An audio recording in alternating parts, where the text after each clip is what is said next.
of Western cultures. Today, we are so honored to co-host this poetry events series sponsored by the League of Canadian Poets, together with Sherway Cultural Services and Lakeside Academy of Canada. We are so happy to have the current poet laureate of Toronto, A.F.Moritz, and Mississauga's inaugural poet laureate, Anna Yin. Here today is our guest speakers. Welcome, Al. Welcome, Anna. Thank you, Yang. Thank you. Okay. I'll leave with Anna to do more introduction of our esteemed poets, and she will be facilitating today's event. And to our audience, we're recording this event, so please mute yourself and turn your video off until at the end there will be Q&A session, and then you are more than welcome to unmute yourself, jump in to talk with our guest speakers, ask questions.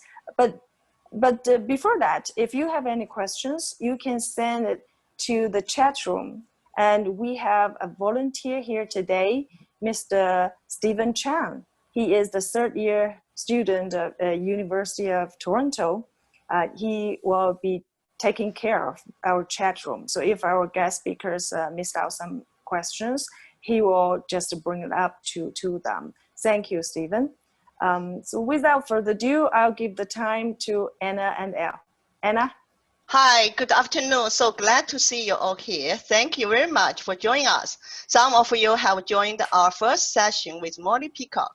I'm glad to welcome you back and thank Yang Wang and the East West Learning Club continue co-hosting this event. Thank the League of Canadian Poets for funding. So now, and also thank new and old friends from Core Views, from WeChat, from book clubs. And now it's my honor to introduce today's guest poet, A.F.Moritz. Here I want to share his biography. So let me share his biography. Okay. A.F.Moritz is a Canadian-American poet, teacher, and scholar. He is the 6th Poet Laureate of Toronto. He has published more than 20 books of poetry and several volumes of poetry translated from French and Spanish. His most recent books are As Far As You Know, 2020, and The Sparrow, Selected Poems, 2018. In 2015, Princeton University Press republished his 1986 volume in the Princeton series of contemporary poets, The Tradition. His poetry has received the Griffin Poetry Prize, the Guggenheim Fellowship, the Award in Literature of the American Academy of Arts and Letters. He is a 3-time nominee for the Governor General's Award for English language poetry. He teaches at the University of Toronto. Al has another achievement, and I encourage you to go to his website to find more. And here I list several of his books, and also his books, and also I list his translation works. And later we will discuss a little bit. So for those who don't know me, I will quickly introduce myself. Although already Yang introduced, so I'm Mississauga's inaugural poet laureate, and I have authored 5 collections of poetry. And my next book, Mirrors and Windows, a collection of translations, will be published by Guernica Editions in 2021. Today we will discuss 3 poems by A.F.Moritz and from that book, and also translation. Okay, so now as you see, Al have so many translation works, and I now stop sharing. I will welcome Al to talk about and also first I want to ask him, Al, you are the Toronto Poet Laureate, right? Right. I know you are very, very busy with many duties, right? So Yeah. could you quickly describe this for us? Well, you know, the poet laureate has basically two strains. Certain things come in, you know, happen. Organizations want you to participate, and they contact the city and they say, well, is the poet laureate interested in this or that? So let me give you one example. There's a great red oak tree that goes back to over 300 years old, I believe, and it's on the earliest European registers of the city and was known to the native peoples. A move to preserve this tree by buying for sale property and house, raising the money to do so. By a group of citizens, and they're celebrating it in various ways, and they've been very successful in getting it on television and so on, and they're interested in having a poem about it. Well, you know, I don't have to write it if I don't want to, but that's the kind of thing I'm interested in, so I'm planning to write something about it. Anybody who knows my work knows there's already poems about trees all over it. So Yeah. it's just as good for me to add one more. And this is a really worthy cause. So that's one example, you know. And then I'm supposed to have a sort of legacy project, you know. I'm supposed to just do something of my own interest, but for the city consistently through the throughout my term. And in a way, this is part of that. Many things just come to me. Like this came to me because of Anna. I didn't create it, but yeah, that my term would be devoted to reaching out to other language communities and their poetry, and at the same time in Toronto, and then at the same time, and sort of related, reaching out to a disadvantaged group in a sense different from the usual one of today's identity politics. By disadvantage, the disadvantaged group I choose is the really down and out people, street people and so on, not identified in anything in any way by race or sexual orientation or anything like that, but just by being outcast and terribly poor. Now, of course, there's a lot of overlap amongst all those categories. But so those are sort of the two strands of what I'm doing my best to pursue on my own initiative and on purpose and consistently throughout the 3 years. Wonderful, wonderful. Yeah, I know for each poet laureate, you have your own like plans, right? Or Yeah, project to help the city to promote poetry. Yeah, I right. still miss these moments when I Yeah, was Miss Saga poet laureate. Anyway, yeah. how time flies. Anyway, now let's talk about the poetry and the translation.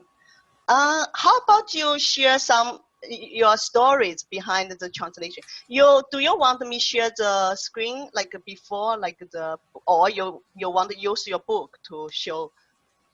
You can do whatever you want, Anna. You do what you think looks best. I'm not really very aware of what would be best, you know.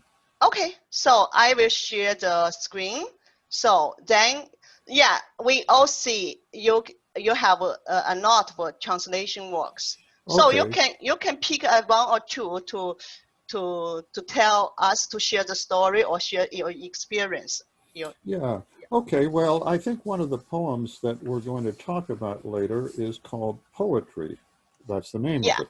yes. And that poem is about really my relationship to Pablo Neruda.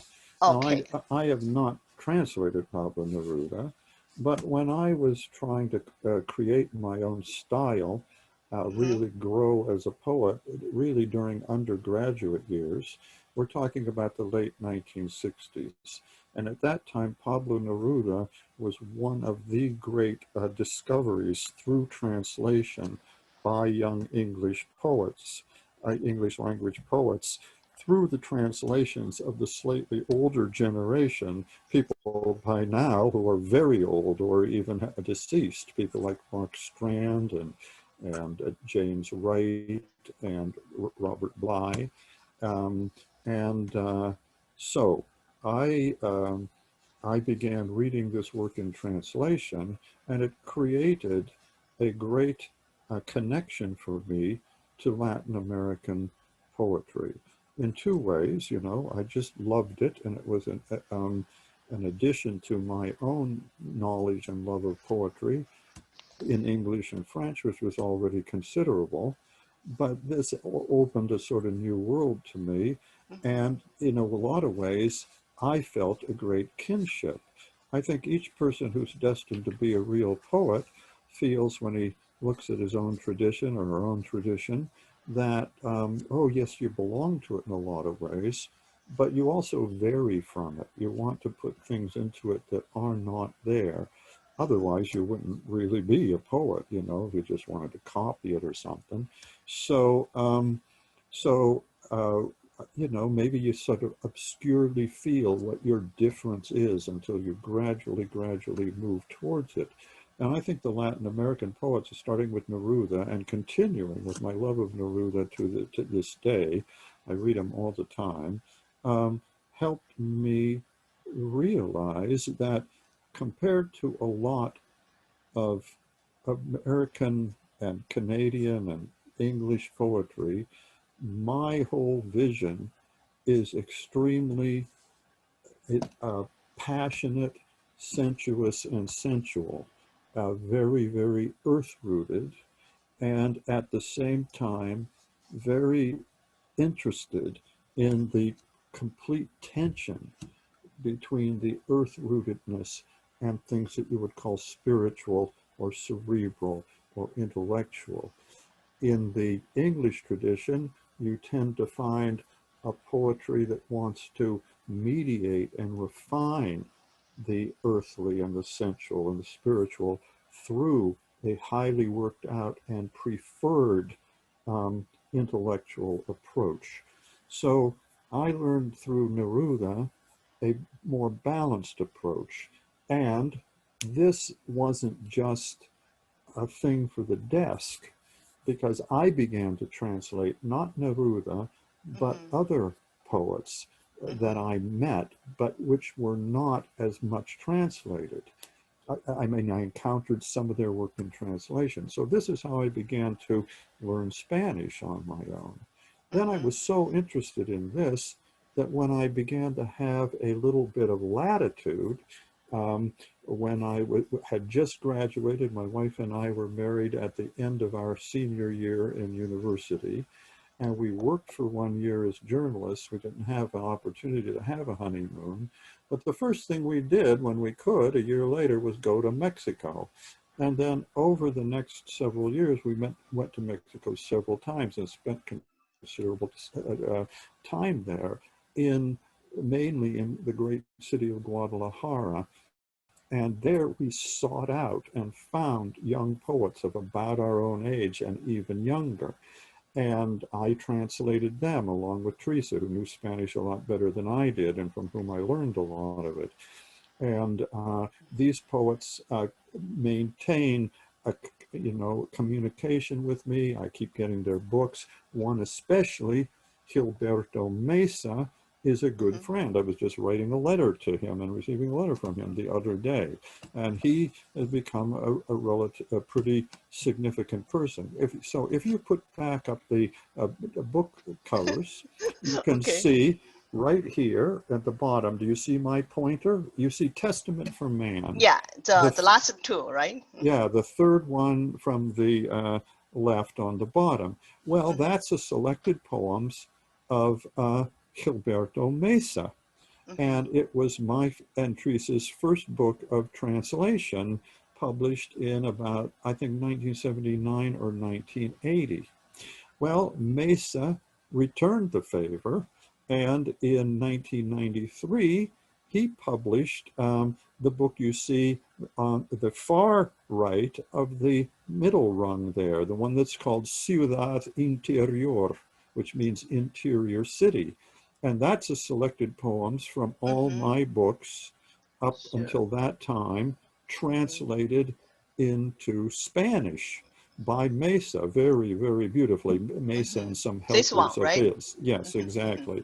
And that was in, you know, both of these were really great experiences. But for instance, the one Mesa did for me, well, it allowed me to be a Spanish poet, which still kind of astonishes me. And I read my own work in Spanish, and I loved the translations, and it made a certain participation.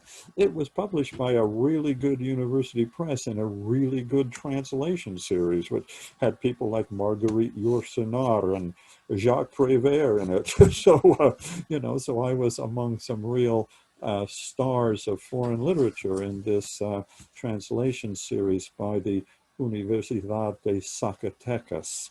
And so that just shows not only some roots of my translation, but how it wove itself into my life. Now, let me just go on one little bit. Other books you see there, the bulk of my books of translation are books of translation from Ludwig Zeller. Ludwig Zeller, despite the German-sounding name, is a Chilean poet. He just died about a year ago. Great, great poet in the international surrealist tradition. And I knew of him and then got a chance to meet him in 1977 or 78. I was writing articles for the Old Books in Canada magazine, and they wanted one on poets in foreign languages living in Toronto. So there was one in Polish and one in German and so on. And I went and interviewed these people. And I moved very close to Zeller and his family. And I, with Teresa and family members, translated quite a few of his books. Now, his books have been translated by a lot of other people too, including people here in Toronto and in Canada. But I became his principal translator, basically. And so I translated him across the years. And his adopted daughter, Beatrice Hausner, is a really wonderful contemporary Canadian poet, again in the surrealist tradition, which is extremely unusual in Canada, and her work is extremely unusual and extremely brilliant, and she remains one of my closest friends and associates.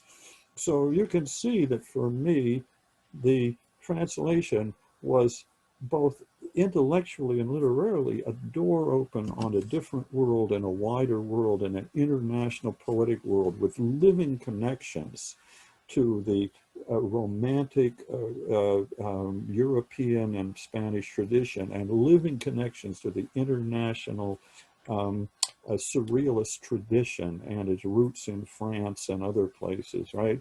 And I got to know people who had known Andre Breton, you know, and could tell you what it was like to meet Andre Breton himself and stuff like this through translation, right? But maybe that central thing is how much it contributed to my own work, because to translate something, you have to be really, really in deep dialogue with it. And it inevitably comes out in your own work. And so you should not translate something unless you want a kind of a marriage for life, unless you want to really live with that thing and make it part of yourself and give to it with your whole self. Wow, you have a very high standard for translating.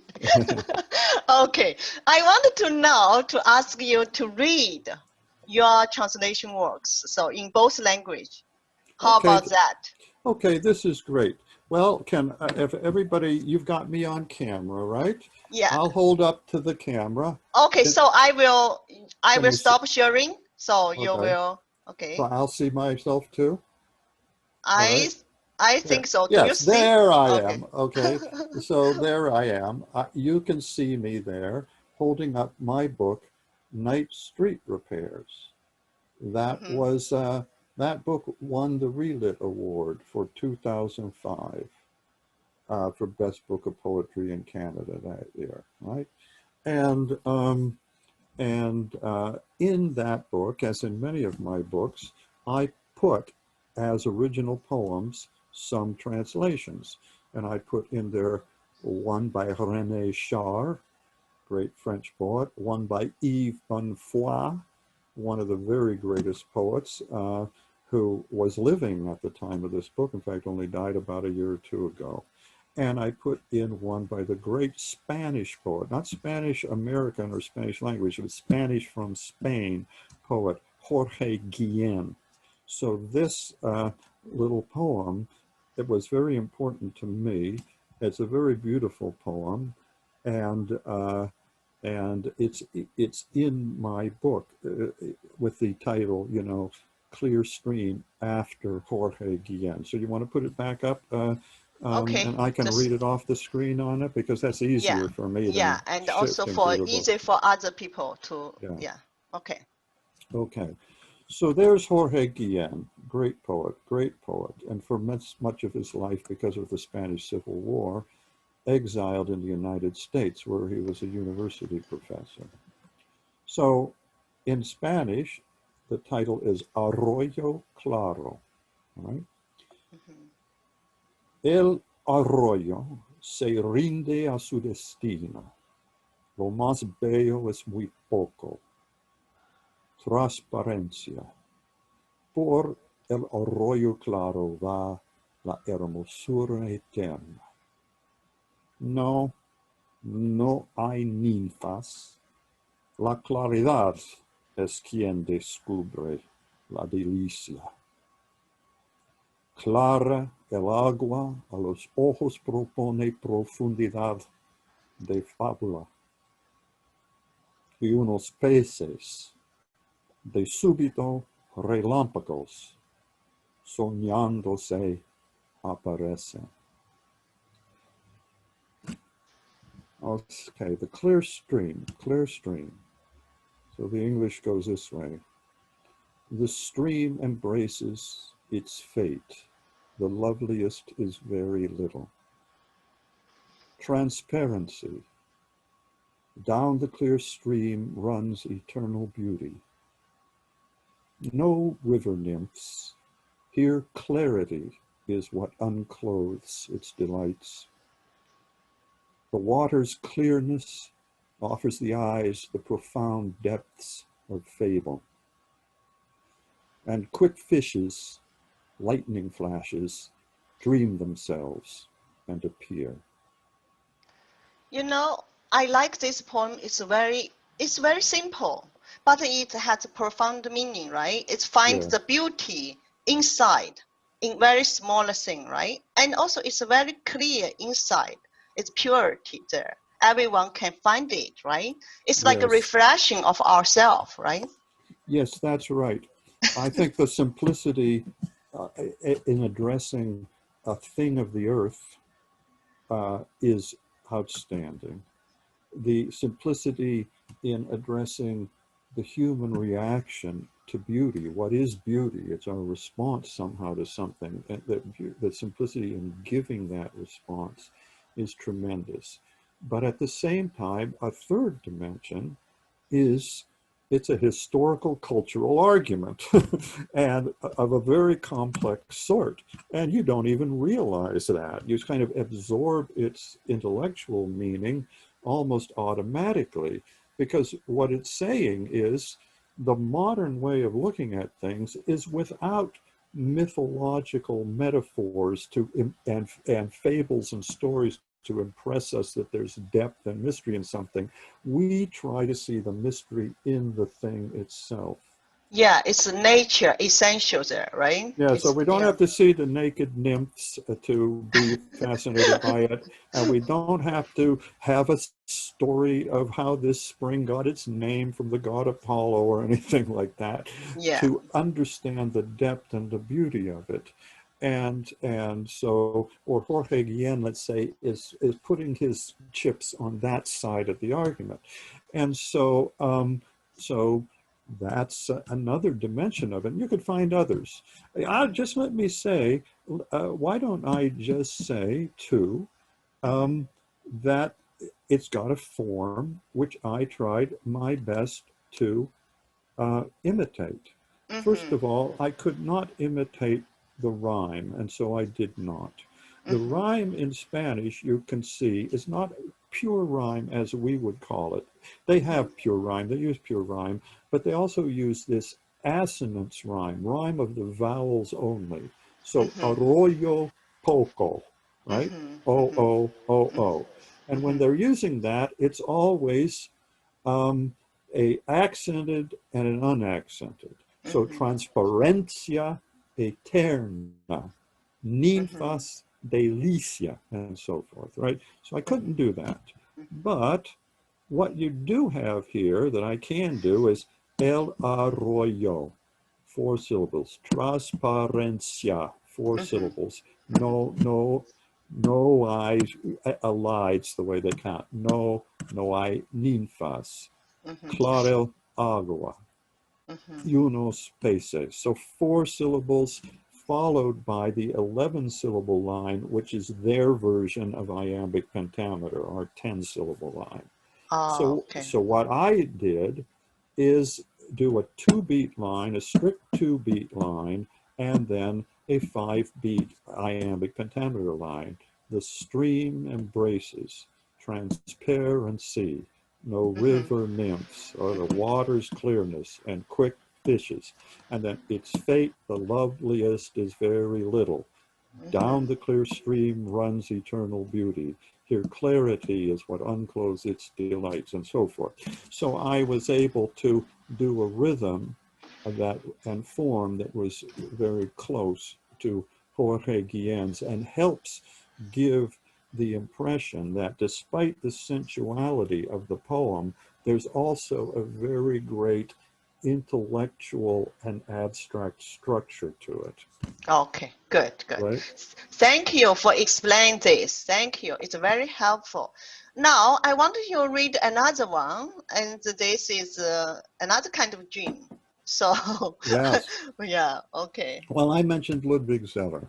Yeah. And Zeller's work goes from very hard surrealism, so you'd read 3 lines of it and it would cross your eyes, and it's filled with inexplicable images, all the way to material that is like classic German or English romanticism or classic Spanish lyricism. And here's one that kind of, from later in his career, that kind of blends those, because it's surrealist in that it's a dream, and it's like a modern poem in that it describes the dream, but it also describes waking up and thinking about the dream, and it's a love poem. So he says, preferring a dream. Waking and seeing her at the foot of the bed, ready to leave, her hair gathered in a knot, he hesitated for an instant, but then said, I love you more now than during the night, when fever and desire imprison you in petals. Offering him her mouth, she repeated, see you soon. And he pressed his eyelids to avoid watching her leave. He knew that in the dream a moment before, she, completely naked, had smiled at him in a street that doesn't exist. And maybe she would return in another dream to time eternal, where lilies moan under the passing steps of the wind. Yeah, beautiful. I really like the when fever and desire imprison you in petals, then where lilies moan under the passing steps of the wind. Right? It's kind of the image connect also. That's it's right. it's also it's broken. Yeah. So it's like a dream, right? It's a passing That's by, right. right? And you get allusions to the dream. She smiles at him walking naked in a street that doesn't exist. And if you know surrealism, then perhaps you know those paintings by Paul Delvaux filled with dreamy naked women and cityscapes, right? And but you're right. There's idea rhyme between the end of the first stanza and the end of the second. They both have the image of flowers. They both have a positive mixed with a negative sense of the flowers, that you're imprisoned in them. Even though it has to do with desire, it's also fever. There's lilies in the wind, but they are moaning under his passing steps. So it's just, to me, Zeller is one of the greatest writers who ever put one word after another on the soil of Canada, and a very great poet. And the fusion in this poem of the positive and negative, the waking and the dream, the intellectual and the passionate, is tremendous. And you can't, this is a perfect poem to me because it is so meaningful, and yet you can't say in a usual rational way, it means this. What it means is the totality of human experience and feeling to which we're usually blind, and which poetry's job is to continually reawaken in us. Wonderful, wonderful. Thank you. You made a very good selection for us. Anyway, okay. Now, because when I translating other poets' work, I also have had the mixed feelings and the mixed experiences. So I wrote this poem, short poem, to explain or describe the mixed feeling or my experience. So I will share with you and with others as well. So on translation, sometimes it's a maze I fall into. I call for light, for a guide, struggle to find my way. Finally, out of it, I'm not myself. Sometimes it's a lake, clear to see. I swim across it with ease. Looking back, I find my own mark left behind. Sometimes it's a dialogue, words longing for one another. Two languages stream like songs, chiming from the deep. Sometimes it's a dream. I walk into yours and find you waiting. Then you lead me through each door with your own key. So, you know, sometimes when I translate other people's poems, I got lost. I'm confused, right? Sometimes you see, sometimes you think you understand everything, right? You translate, then later on you find, oh, you still use your own kind of words or interpretation, right? And sometimes it's, like you said, it's a dialogue, right? Sometimes it's a dream. It's open a door to another world. To more world. Yeah, I think that's a profound poem, and in English it's very beautiful. It leads me to many questions, but I just love the end of it. When we come to read my poem about Neruda called Poetry, you'll see very much the same idea. You lead me through each door with your own key. I think, you know, I said some very exalted things about translating, but it's from the point of view as if you were always successful. I think one of the main things is, if I want to continue to compare it to a marriage or relationship, you know, you don't, and you don't want to wholly understand the person from beginning to end, and you're finished with her right at the beginning. And anyway, you cannot do that with another human being. You're always going into the person more deeply, and if you're wise, listening and letting yourself be led into them by them. And it never is really finished, right? You never get to the end of it. Yes. So speak of this leading, the door open, right? Now I want to share your poem, the poetry. I translated it in 2014 because the Poetry Sky, the editor, asked me if I have some like a translation to submit to them. So I asked you, and I chose this poem to translate. So, and later on, I revised my translation. So today we will share these experiences. So first I want you read it for us. Could you? Yes, absolutely. And I hope you'll read the Chinese pretty soon. Now, how am I going to do this? I'm going to look at my paper copy right here. So bear with Okay. me. And I'll look Okay. over in this direction, okay? And I'll even put my glasses on to be extra careful, then I can really get it. Okay, good. So let me just say briefly, so that the readers can, our listeners can grasp what's going on dramatically. It starts out with, "You chose the right path in life." That's the author of the poem talking to himself. You know, we always say, look back and say, did I do the right thing with my life? So he's having one of those moments, and he's saying about poetry, yes, it was the right thing to choose above all of the other things. So that's the point of, that's how it opens, right? Okay, poetry. You chose the right path in life, though as it assures you, it abashes you with crushing beauty. Like these lines of Neruda, you desire, the way at 11 you desire a girl. To write just one verse like that, to know the fruitful softness, the whispering of shadows in light-sprinkled entrances, the female strangeness of their male force. As Neruda's century passed and the astonishment his coming had aroused decayed, in you it grew. As the dead fall away, the living is laid bare, more living. You look up from his book and are in a world more world, and you look up from that new world and are in his book more book, another earth, another early home and childhood. He shelters as he overshadows, an older brother, still a child himself. You two are orphans, and guarding you through forests and the eyes of crowds, he reaches manhood. And yet he's still the youth of the good promise, alpha point of unhewn roads.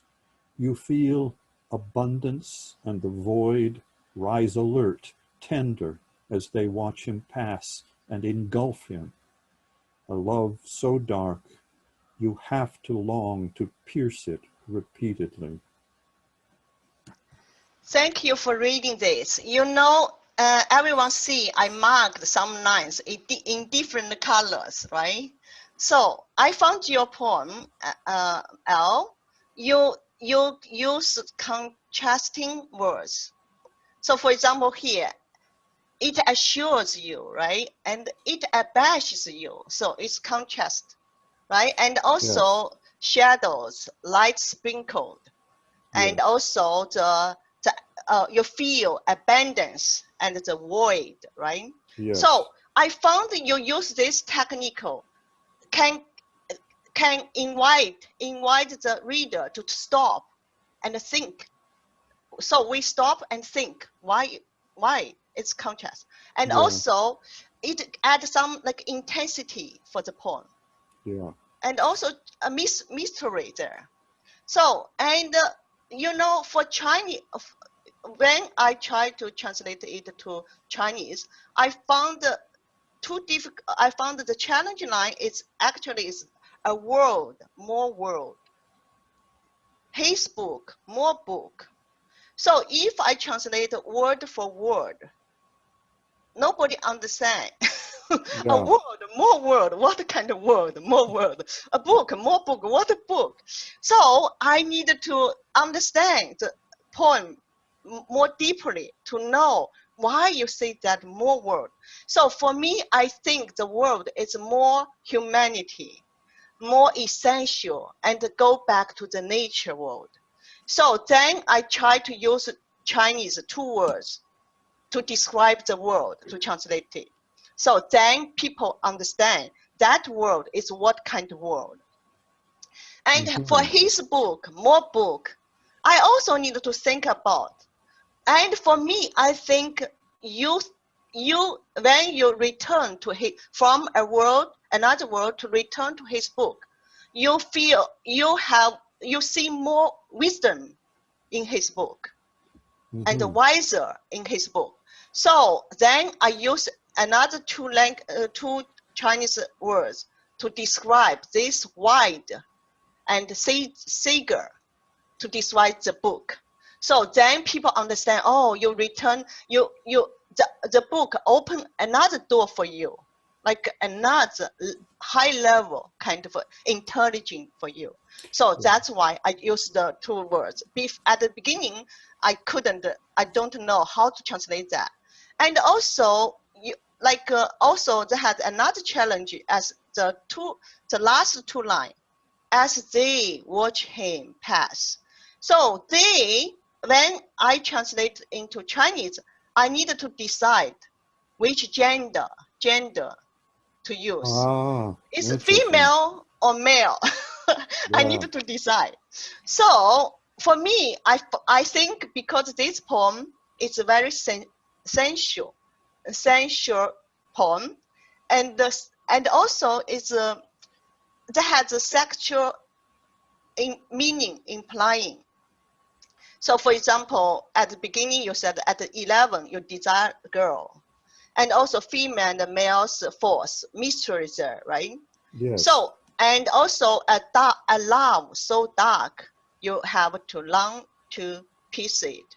So I decided to use the female gender to translate that. And also for me, I feel it's for each poet, we all attract to poetry, right? We are attracted to poetry. Sometimes we have the deep passion or love for the poetry. So use this kind of physical or nature attraction from the physical world. It's okay. Use females, right? It's more attracting, more makes sense. It makes sense. So that's why I decided to translate like that. Okay, I will read the Chinese version, and I also marked here the yellow. The yellow line is what I did for translation, and for this words because I use these words, I feel it's more humanity, more essential, and for these words I feel more wiser. So that's why I use it. And I also marked here this Chinese female gender here, and this is for contrast words. So yeah, I will read to you. Okay.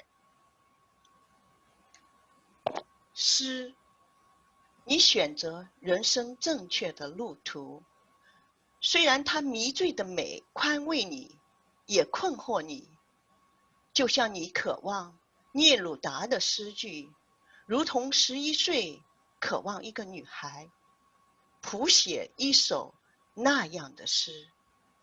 知悉那果实般的柔软，光线闪弱的路口处，阴影私语，那男性力量的女性神秘。聂鲁达的时代已去，它的来临唤起的惊愕朽化了，在你这里却生长。随着死的逝去，活着的被裸露，越发生动。同他的书，你仰望，你抵达一个更普世的世界。同这个新世界仰望，你抵达他的更神明的书里。另一个地球，另一个早期的家园和童年，一个兄长，自己也不过一个孩子，他庇护你，也让你相形见绌。两个孤儿的你们，他引导着你穿过森林和人群的眼睛，抵达成年，但他仍然是美好承诺的少年，未着之路的起点。当他们温柔地看着他经过并吞没他，内心的充沛和空虚让你警惕，一种漆黑深切的爱，你不得不渴望反复地去穿梭它。So, Beautiful. thank you. Wonderful. Anyway, I also marked here the red line, right? The red line, because I find in your poem, you're lonely. You're searching for company. You're searching for guide. You're lonely. So I feel a lot of poets, we are orphans. We are lonely, right? So that's why I wrote a poem after translate your poem. And the title is, so here I want to share it. Because during translating other people's poems, you also can learn and also can gain something, right? So this is the result of my translating your poem. this is the fruit. Okay. Late train. In our last call, we talked about weather. Spring is finally here, and I forgave the long winter. I intended not to mention those cold nights. I moon-watered your poems. They flowed into my veins, softening my snow-buried garden. No point to worry you. I remarked that the winter sweet bloomed. I could send you some shoes. We too are orphans. I remember a precious diary given to me for my 18th birthday, so delicate and exquisite. I wrote in it and saved it for you. My handwriting still hasn't become better. My best poems haven't arrived. The diary grew out of date and eventually was lost. Our call ended with Mary Oliver's line, "Poems are ropes to let down for the lost." Outside my window, night trains come and go. I catch shadows of wings that only soar in dreams. Beautiful. Okay, thank you, thank you. So I feel like for poets, we sometimes, for me, especially for me, I use poetry sometimes as a healing, right? As like to warm up myself. Yeah. Okay, Let me okay. just comment that you add in with that comment and with that poem a very personal, emotional dimension to what I was saying earlier about the kinship I found in Latin American poetry when I first discovered it, despite how much I loved the poetry of my own tradition.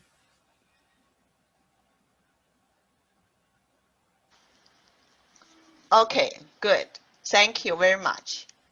Okay, we will move on to another poem, speak of a new world. So this is every step was into a new world, right? So could you read it for us? Yeah, I'd be happy to. This poem is a very short one from my book called Sequence, a Poem. And it's a book length kind of succession of almost all short poems.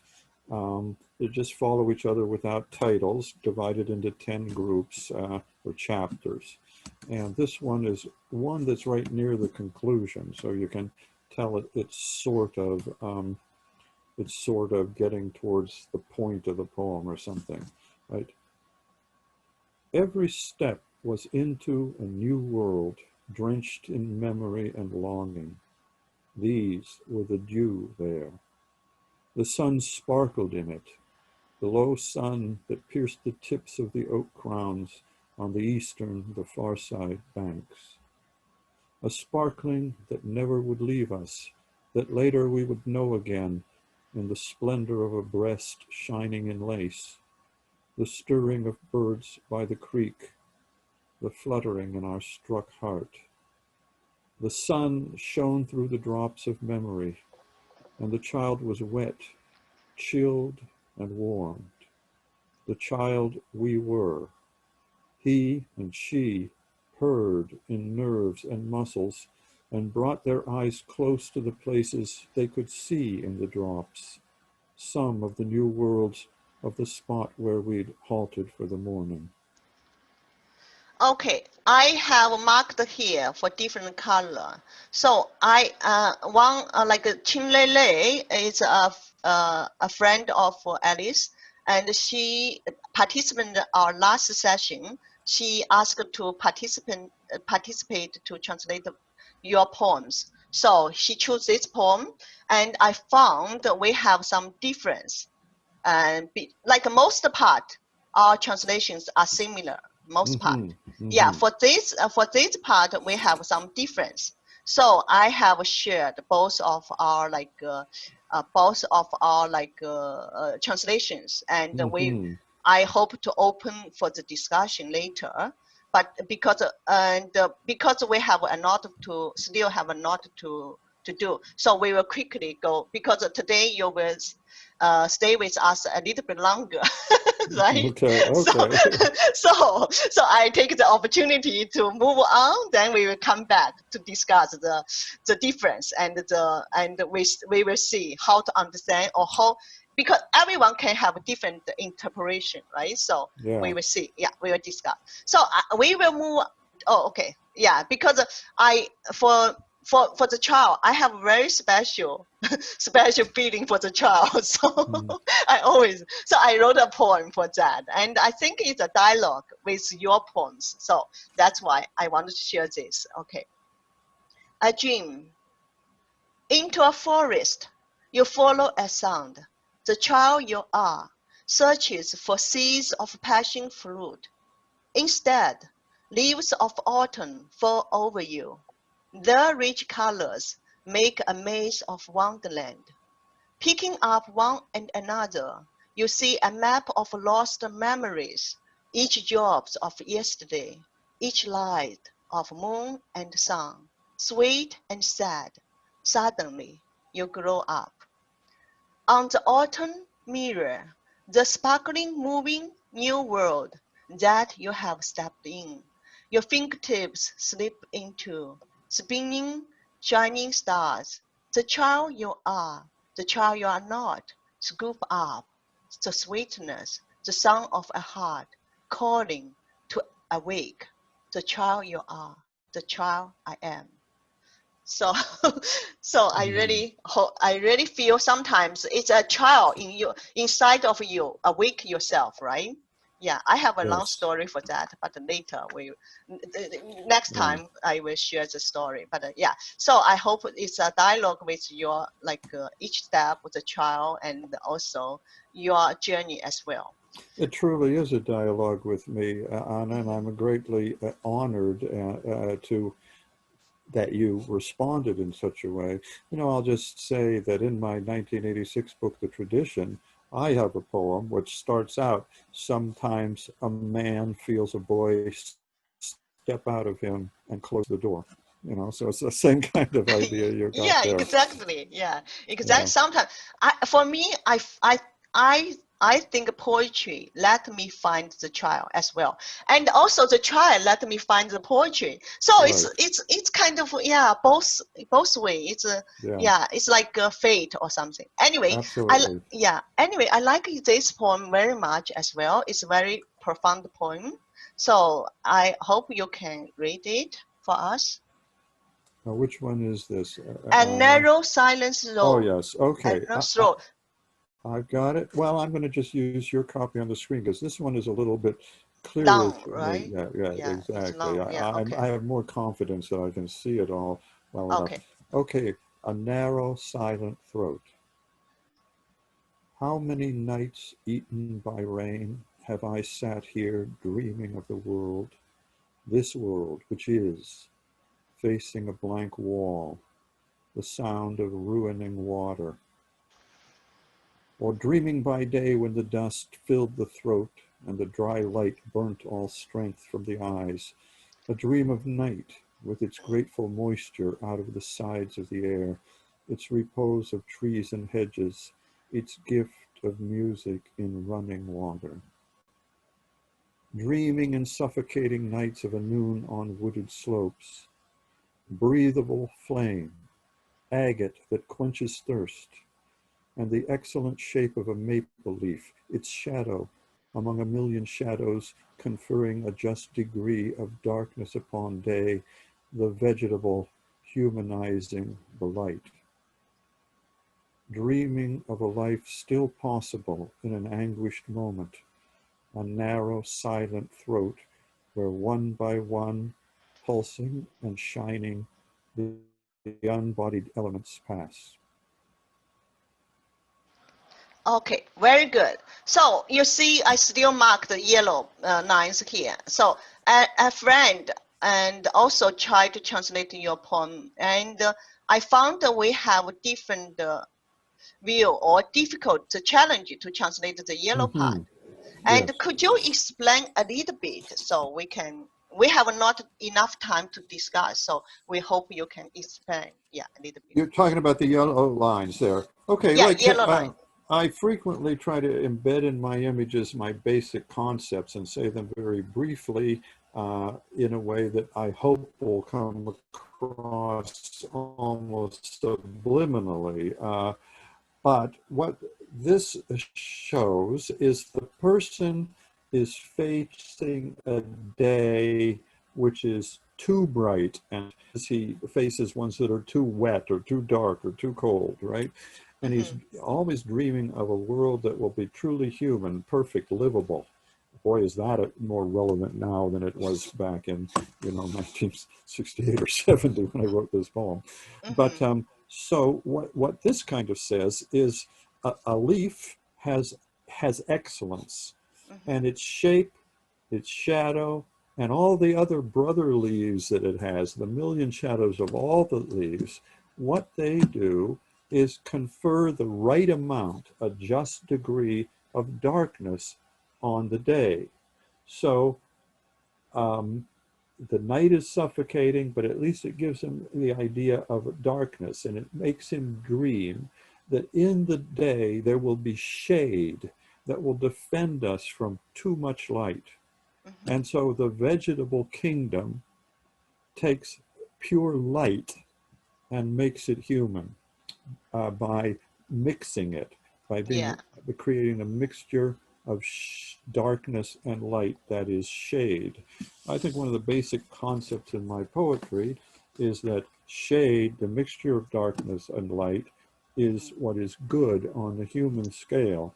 So I tend to be against the famous traditional opposition. Dark is bad and light is truth and goodness and so on.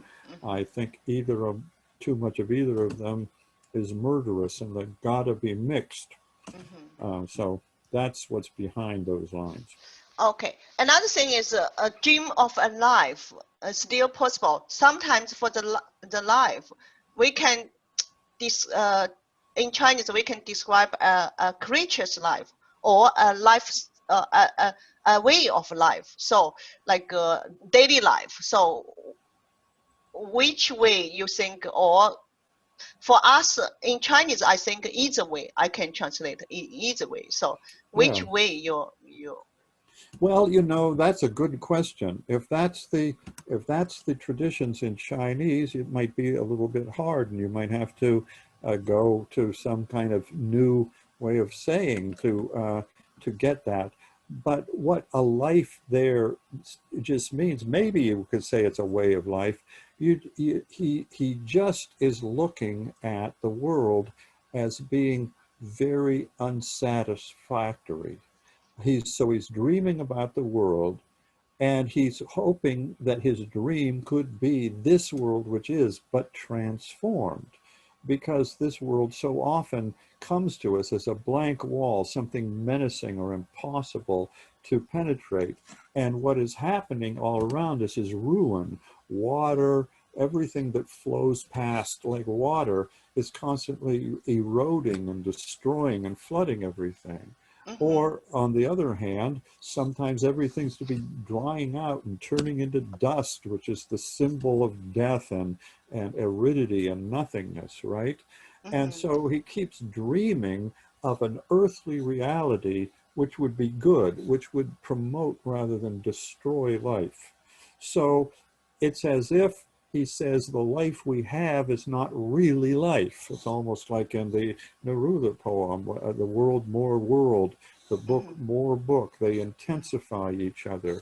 So his dream allows him to take this life with all its problems and worries and impossibilities and dissatisfactions and convert it into a possible life. And he says this life is still possible despite all that is negative about humans and nature.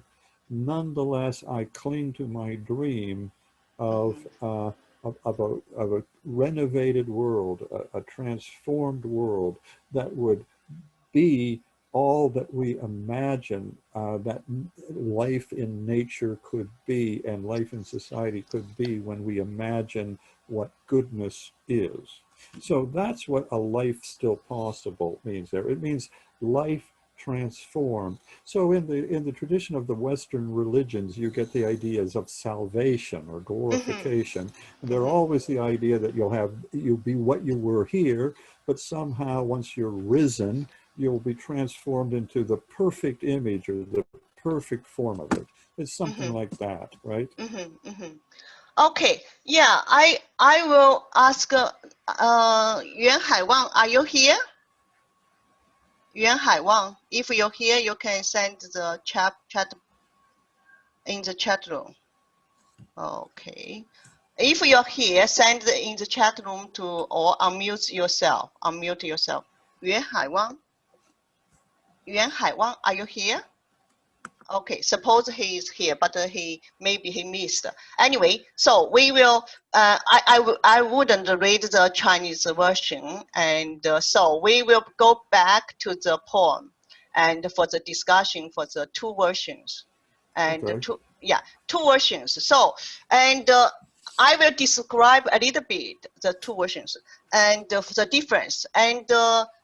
Chen Lei, you can unmute yourself if you want, and also the video, you can start your video so we can discuss. Yeah, okay.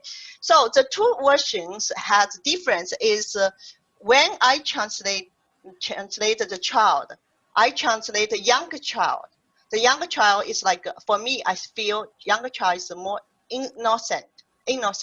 It's pure or like it's so I'm translated because I feel it's because in your poem you mentioned the breast, you mentioned the lost early memories, early memories. So in Chen Lei, she translated more older child. So can you Lei, could you speak for your idea or your view? So yeah. The child part, okay. I mean, other part almost we are the same, right? And we all, most the difference is the end also, the child part, yeah. Okay, sure. So I read this part of the poem. So correct me if I'm wrong, Dr. Morris. So I read this part as a celebration of tradition and the heritage. The child was wet, and it's also a kind of, for me, it's a biological kind of human biology image.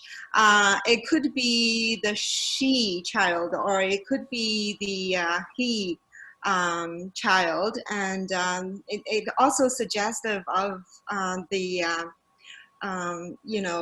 sexual kind of activity to me. So the child was wet. So I just translated as 少年湿了. So very literal translation, basically.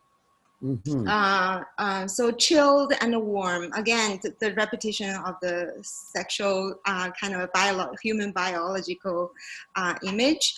Chilled and warm, and it's possibly, it also speaks to me as the first kind of a boy's first experience of having a sweet dream of a beloved girl. So the biological reaction of that dream. Yeah, so we were that child, because that specificity of the image is also universal. So it's the child we were. We are all experienced that. So, and then following that, he and she purred in the in nerves and muscles. It's also like man, woman in love, and it's also sexual kind of connotated here. They brought their eyes close to the places they could see in the drops.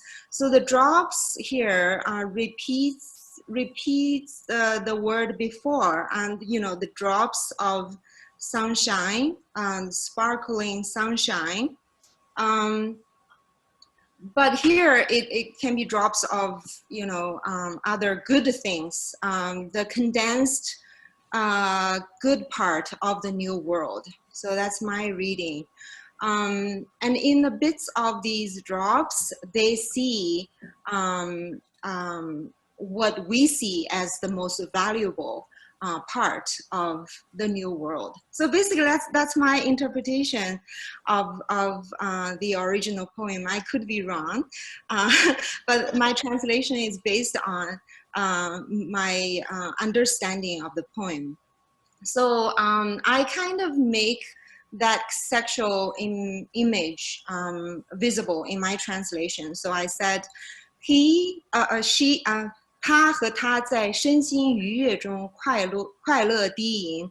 So muscles and nerves and muscles can be hard because it doesn't sound poetic in Mandarin. It's the autonomy of human body parts. It's kind of unpoetic. So for me, I find it if I translate directly, it sounds unpleasant. But 身心 is a Mandarin idiom, which is also poetic. So I choose to use 身心. So 身心愉悦中快乐低吟. That's the purr, means mourn happily. And so, and then the last two lines here, I think he and she here are actually see happiness.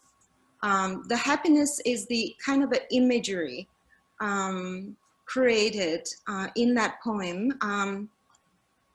And then we, as said in the poem, we is actually those people who have already been here. They have experienced this kind of thing. But now he and she, as the young generation, is recognizing this place where we have stayed for a moment, and they also can see the beauty of the place.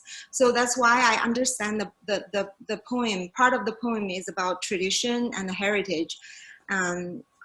Yeah, okay, so that's basically my contribution. Okay, thank you, Chen Lele. So for me, I translated more. It's more like talking about the younger children have the pureness, have the curious about the world, about the new world, and also it's also the memory of motherhood, the early motherhood, like because like the milk. For me, I think about the wet and the warm. For me, I think my reading is more like the motherhood, the how to say, the warmness, and also the continual growth, growing, developing. And also when I translated the muscle and this thing, I used the Chinese word that happily with do rang rang. So happily with do rang means very excited. It's like a child innocent, just be happy about everything, be happy, be open to everything. So that's what I understanding. So yeah. So now we will hear your original. Well, I'm first of all, I think both of those are great interpretations, and I'm not going to argue with either of them. Okay. Yeah. One reason why they may be different, it occurs to me just listening to you here, they're different on the point of whether it's a young child or an older child, is that I'm writing from an older point of view, and therefore I'm sort of like an older child. I was thinking specifically of young prepubescent children, right? And so I was thinking of the fact that, as far as I remember, though, there was a great childhood sexuality. When I'd go out with my little friends and so on, there was no doubt at all that we were interested in each other's sex, although we didn't have the same kind of feeling that later on when puberty struck you did, right? But nonetheless, it was quite real and quite conscious. And so when it says a sparkling that would never leave us, that later we'd know again in the splendor of a breast shining in lace, that is a way of saying there's a continuity with the child's amazement, self-centered amazement at everything that he or she meets. It's all new. And the new world that comes after puberty, which is so much taken as destroying the child's world and so on. But no, it's a new form of the same astonishment and power with which the freshness of the world hits us. So that's what I was thinking of there, really. And but on the other hand, when I say every step was into a new world, what is happening there is the current self, or you could say the self that is the older child, the child who is in puberty, is recovering and realizing his oneness with his early childhood self. So the recovery of memory, he specifically says later on we'd reacquire it in a different form, but he's trying to get back to remembering exactly what it was, right? So then something like he and she purred in nerves and muscles and brought their eyes close to the places. It's a kind of my, one of my own memories of childhood, and which contributes to my definition of what it's like to be a child. First of all, the child is small and very close to the ground. So a dandelion or an ant or something is very big to a child. Later on, when you grow up, you're far away from them and you don't pay them much attention, which goes with the fact that you're busy and you've got a, you know, a much duller view of the world, and so you don't pay them much attention, right? But the child is close to them, is very interested in all the doings. And so a child is very aware of dewdrops.